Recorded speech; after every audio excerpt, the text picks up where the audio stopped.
What's good, YouTube? Your boy at Sports Brotherhood, man. Another exclusive for y'all, man. Right now we got the Ezekiel Elliott situation. His appeal is scheduled to stretch into Wednesday, man. And we just gonna get y'all the take over here at Sports Brotherhood, man. So everybody knows, it's not a secret, he been suspended for 6 games, man. Big blow to the Cowboys. But the real question is, and the real debate has been, has the NFL handled this correctly, and or is he actually guilty? Now, we all, I'm disclaimer first. I'm gonna say domestic violence is no way am, I'm no way downing domestic violence. You know what I'm saying? That's something serious. You know what I'm saying? I haven't seen it before firsthand. It's not nothing to be joked with or played around with. So, not at all am I defending people who commit domestic violence or anything like that. I'm just stating your opinion from the sports side. You know what I'm saying? So I don't want nobody to think, oh, he promoting domestic violence or nothing like that. No, I'm just giving you the sports side of it. You know what I'm saying? As far as the handling of the situation. So everybody knows the NFL has been very, very tuned into the domestic violence ever since the Ray Rice incident that they blew. You know what I'm saying? They even though all the video and stuff they had, they still came to the conclusion that he deserved a 2-game suspension.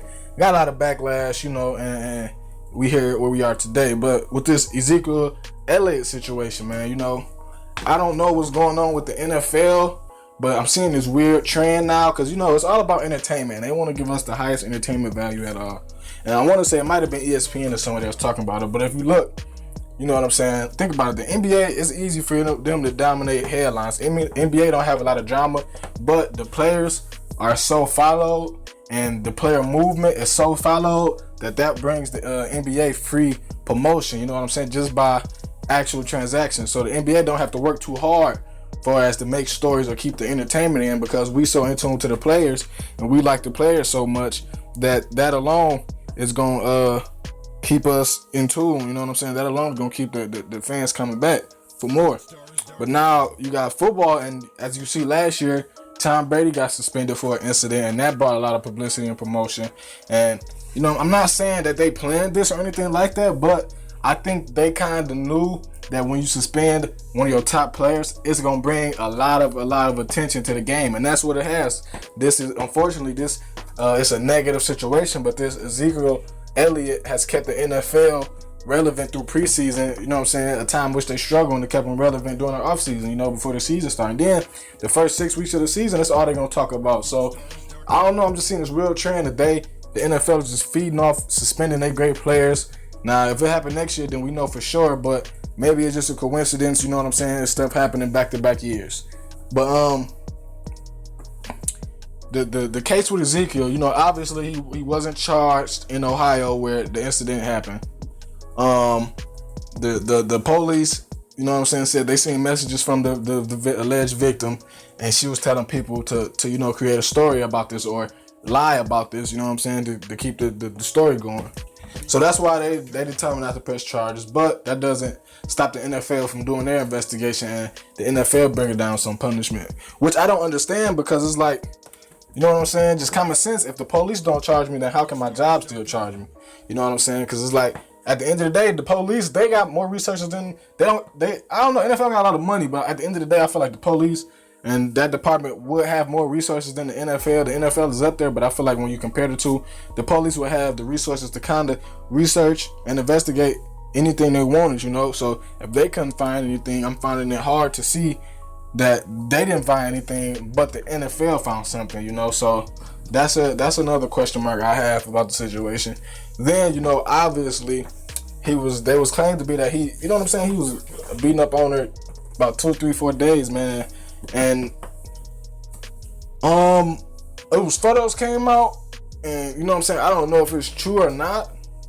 The photos didn't look too good, but like they say, it was messages seen from the victim, where she was kind of just trying to tell people, keep this going. Then you had a lot of people saying that she received those bruises in the fight. So I'm not one to sit here and say, who's right or wrong, but I feel like the 6 games maybe could have been a little too much, And now they had straight complete evidence and they let the public know about that evidence, and then it wouldn't be a problem, you know, because like with the Ray Rice, no one could really argue for Ray Rice because there was too much evidence showing you what really went down, you know.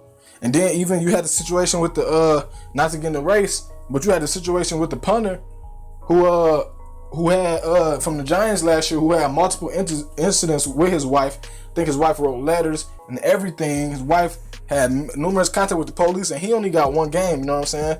Now maybe it's skin color, but hey, that's another story for another day, man. But like I say, when I heard about the 6 games from Ezekiel, I thought it was they was overreacting because the Ray Rice situation just threw him off so bad that now they on a panic mode. So anything domestic violence, they gon' take serious. But why didn't you take the Giants punter serious? You know, he basically almost the same situations, and he only got one game, man. I'm just trying to keep it 100 over here at Sports Brotherhood. That skin color does play a role, man. Now you get a black man, another black man involved in it, and he gets 6 games. But I'm not saying he don't deserve it, but I feel like realistically, like they say, a 2 to 4 game would have been a little better. I think 6 games is just too much of an overreacting, man. Y'all don't got enough proof to even go 6 games. And I think at this point, you know what I'm saying, they're already too far in it, so the appeal will be heard. And it was reported today that Ezekiel is willing to, you know what I'm saying, stand on the oath with his comments on the situation, you know. So if a man willing to do that, he really believed in what that he was, you know what I'm saying, innocent and everything. But like I say, man, I think the 6 games was too much. You know, obviously Jerry Jones is furious because, you know, he gonna protect his players tooth and nail. So I feel like he gonna really try to pull out all the stops to at least get it. They're not gonna get it completely removed. It's not gonna get completely removed because it would be too much of a PR to handle for the NFL. But I feel like it will come down to 2 to 4 games, man, and we'll just probably see Ezekiel like week 3, week 4, you know. So yeah, man, that's the Sports Brotherhood take on that situation, man. Like I say, like, comment, subscribe, man.